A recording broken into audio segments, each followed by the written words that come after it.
Alright, everything checks out.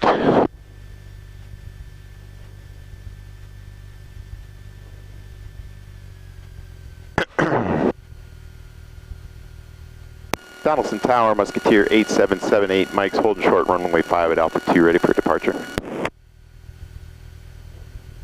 8778, Mike, Donaldson Tower, right downwind departure approved, at or below 1,800, we'll on the class Delta runway 5, intersection Alpha 2, clear for takeoff. Clear for takeoff, runway 5, and we'll make right turn out at or below 1,800 until clear, class Delta 78, Mike. Alright, we're clear on the approach end. One last flow checklist, trims in takeoff position, flaps are set. All the lights are on, mixture's full rich. Throttle set, primer's in and locked, boost pump is on. We'll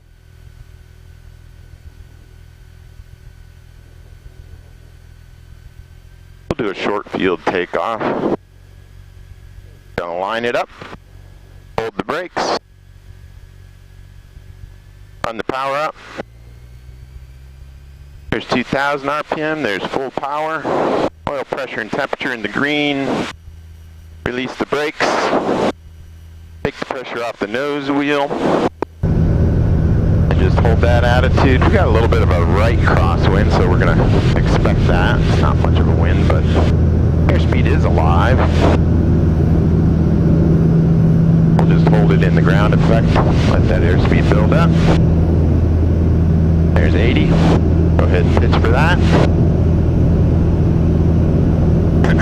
There's VX. There we're clear of our 50-foot obstacle. We can lower the nose. The VY. Oil temperature and pressure in the green. Suction's in the green.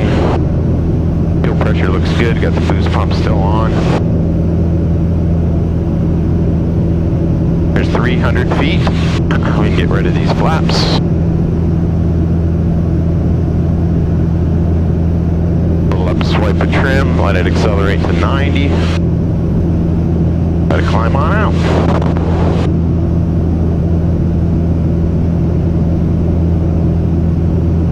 Trim for 90. There's 500 feet. Right turn out.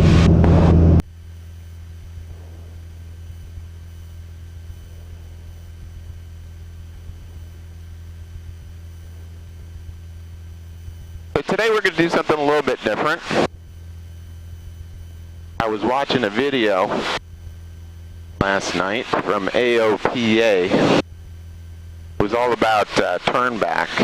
So the scenario is you rotate on takeoff, you climb to some altitude, and you lose your engine. So what do you do?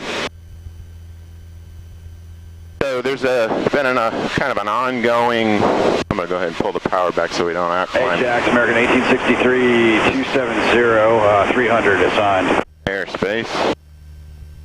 And there's 1800. We'll go ahead.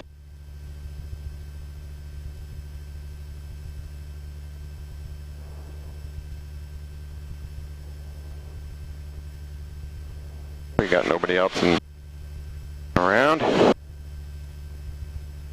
And we're departing his airspace, so one last look back. We look at our engine gauges. Oil pressure's in the green. Oil temperature's in the green. Got good fuel pressure. Suction gauge looks good. Battery's charging. So every time I leave the terminal area, or before I do, I like to check my engine gauges, make sure everything is running properly. Because there's an old saying, there's nothing more useless than runway behind you, altitude above you, and fuel left in the fuel truck on the ramp. And so this whole discussion from AOPA, this has been ongoing in the pilot community for years and years, as long as I can remember. And it's with regards to whether or not turning back to the runway you just took off of is a viable option if you lose your engine. You know, and like most things with human behavior, we got to make it into, you know, a big drama, big argument. And so I think through the efforts of a pilot by the name of Brian Schiff, who, if you're not familiar with who he is, I used to read Barry, well, I still read Barry Schiff's column on a regular basis. His dad, Brian, is a commercial airline pilot, also a big GA pilot. And so he did a fact-based study, I would say, on the turn back, to try to settle once and for all whether or not that's a viable option, whether it's a good idea, whether it's something you should even consider. And I think that this is kind of coming to a head now because of the work that he did. Also, fairly recently, there was an accident in a Bonanza where they tried to turn back to the runway and they didn't make it, and they basically stalled and spun the aircraft, and it ended in a fire, and the occupants were killed. Now we're going to climb up to 3,500 feet now that we're clear of his airspace. So we get a little bit of airspeed, and then we turn that airspeed into altitude. Just lift the nose. I'm looking for about 90. That's good right there. Yeah, so because of that accident, you know, it's kind of reignited the whole discussion. And so AOPA took that information and they did a little experiment of their own. They took a Super Cub, an RV, I think it was RV-10, maybe it was RV-8, I don't recall. Cessna 172, and a Beechcraft Bonanza. And so the exercise is to take it out to the practice area at a safe altitude. What you're going to do is you're going to simulate your climb for takeoff. And then you're going to go ahead and pull the power to idle. Wait 3 seconds because in case of a real emergency, there's a startle factor. You're not going to act right away. You're going to, you know, there's going to be a little bit of a delay in your response. So wait 3 seconds. And then roll into a 45-degree bank and establish best glide. Okay? Why 45-degree bank? Well, because if you're going to turn back to the runway, you're going to want to turn at the, you know, the best rated turn. So 45 degrees will give you the best rated turn. And if you maintain best glide, you're going to you know, you'll be above the stall. Now, as anybody knows, you can stall an airplane at any airspeed. So at 45-degree bank and best glide, you're probably going to be very close to the stall. As a matter of fact, you probably hear the stall warning horn going off. I'm just going to clear the area over here to the right because this is kind of my practice area where I take my students. And then you're going to turn 360 degrees and see how much altitude you lose. And people will say, well, why 360 degrees? It's only 180 degrees to turn back to the runway. Well, in fact, it's not, because you'll turn back to the runway, and you'll have to overshoot the runway and turn back to it in order to get aligned. So they use 360 degrees. I'm not really sure why they did that. It does give you a margin, which I think is always a good thing. But it's really just to determine you know, how much altitude you can expect to lose in that turn, in that specific configuration. I'm going to pull the mixture a little bit. We're getting up there.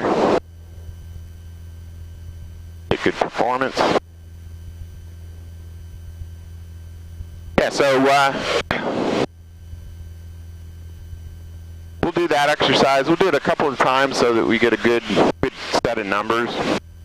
I'm going up to 3,500 feet. This is normally where I do stalls and with my students. The ACS says that you need to do it at a safe altitude, where if you were to stall or spin the aircraft, you could recover no less than 1,500 feet AGL.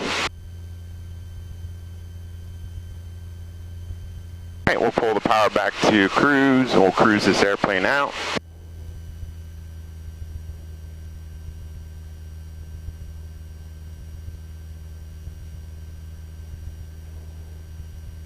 So here's my practice area. Now this is a 1963 Beechcraft Musketeer. It's got a 160 horsepower engine. Max gross is 2,300 pounds. Best glide in this airplane is, depending on the POH you read, it's 90, 91, okay? And that's miles per hour. All right, so 6306 Foxtrot. not exactly barn-burning performance. Winds calm through 3012. The reason I chose this airplane is a very stable platform. It's good for flight training. Also, I did my commercial in a Sierra, which is this guy's big brother, his complex big brother. All right, say again. I'm going to listen to Greer while I'm out here. That's the Class Charlie airspace. They have radar, so we'll just clear the area, and we'll pick a nice emergency landing spot in case we have an issue. And let's check the engine gauges. So oil pressure and temperature both in the green. A little warm today, probably about 80 degrees. Density altitude is a little bit higher than normal. I didn't check what it was. Let's see. So at Donaldson, where their field elevation is 956 feet, density altitude is 2419. So yeah, pretty good density altitude today.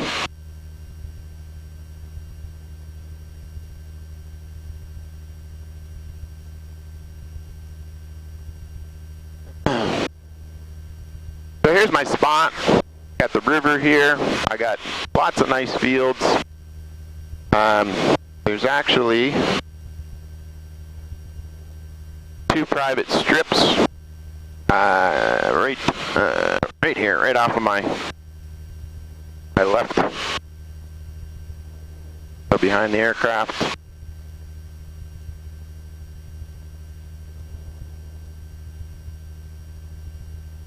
So yeah, what we're going to do is we'll put the aircraft into VY climb. You know, normally that's what you're going to be configured at when you're climbing out of an airport. 10,000, left turn. And we'll go ahead and pull the power. 270. We'll wait 3 seconds, and we'll establish best glide and start a left-hand turn so we can utilize the left turning tendencies of the airplane to help us get around. Yeah, we'll see how much altitude we lose. All right.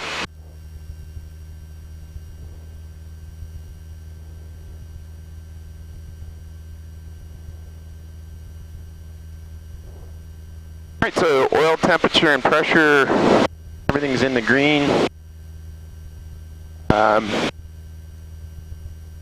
Mixture is set. Boost pump is on. Alright, so let's go ahead and start our climb. So this would be a full power climb, so full power. And we'll climb it.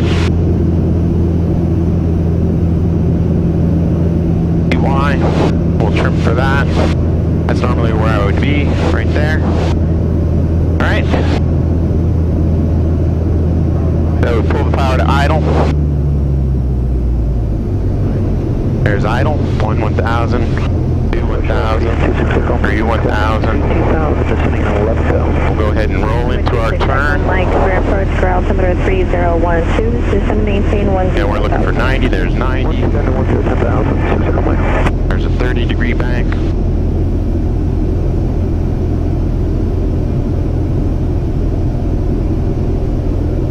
There's our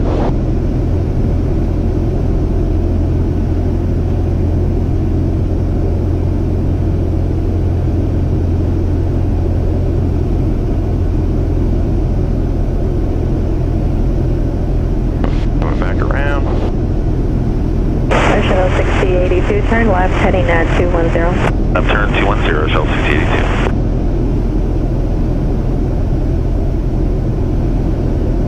And we'll roll out on our heading.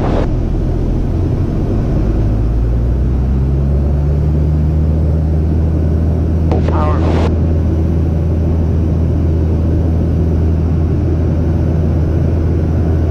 Reestablish our climb. Yeah, so we lost about, so in the climb we gained almost 100 feet, so we lost about 500 feet. And in this airplane, that's pretty standard. I mean, I do power off precision landings all the time, which is power to idle, trim for best glide, and at best glide I get about 600 foot per minute descent rate. So that's definitely within the realm of what I'm used to seeing. So let's do that again. We'll do it to the right. 8050, approach, ground altimeter 3012, same section. Alright, so once again, we'll go ahead and pull the nose up, establish our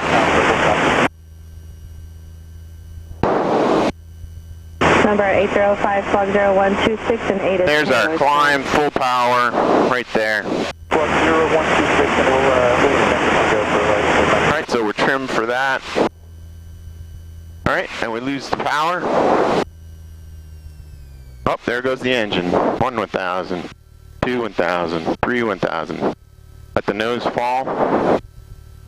November 805, you are radar contact 4 miles northeast of 91. VOR, show you at 4,500.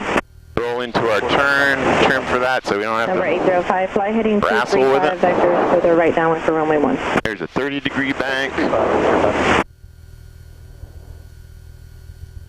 There's a 45-degree bank. November 57780, Zulu, destination in sight. You can cancel the flight following. Thank you. Number 78 Zulu, radar service terminus, block VFR, frequency change approved. Have a good day. Good. Hit a little, oh, there's the stall warning horn. There, we'll roll out on our heading. Negative, that was 43. Yeah, we didn't do too bad at all. Actually, it was a little bit better to the right.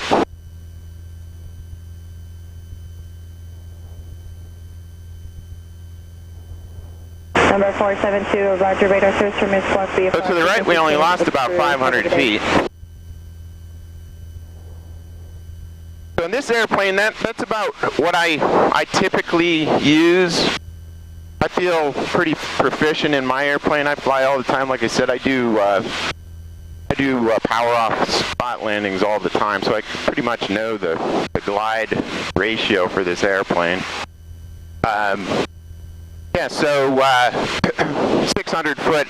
So in my airplane, I wouldn't attempt to turn back to the runway. Number 68 Whiskey, descend 4,000. Unless I had a minimum of 600 feet, okay? Which is kind of just after I've turned base or crosswind, after I've turned upwind to crosswind. So that's assuming that I'm using VX and VY when I'm climbing out.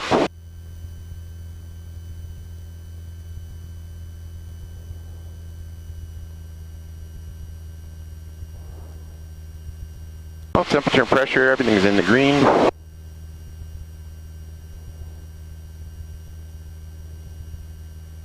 We're going to come back around to the left. It's a nice day. I mean, it's kind of cloudy, but It is a nice morning for flying. It's smooth as silk.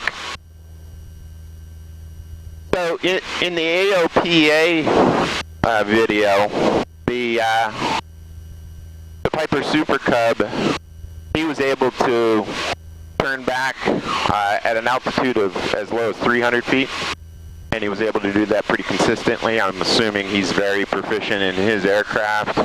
I think he did 3, 5, and 800 feet. Now that airplane, from a climb perspective and a glide perspective, is probably was the best performing aircraft in the bunch. So you would expect that. So in that airplane, is a turn back an option? Absolutely. Absolutely. Now you would want to set your own personal minimums, right? Maybe you're not quite as proficient as that guy, and maybe you say 500 feet is my minimum. But at least you set the bar for yourself. The next one was the 172. I think she was able to do 800 feet, 500 feet pretty consistently. 3012 ident. Which, again, the 172 is a training aircraft. Not overly powered, but it has a good climb rate and a good glide.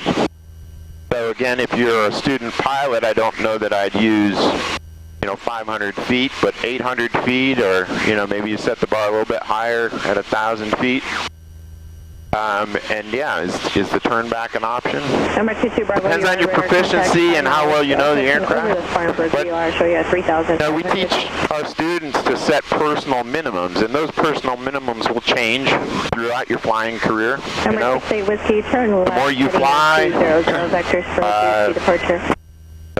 the better your personal minimums become. The less you fly, you have to kind of dial them back a little bit, right?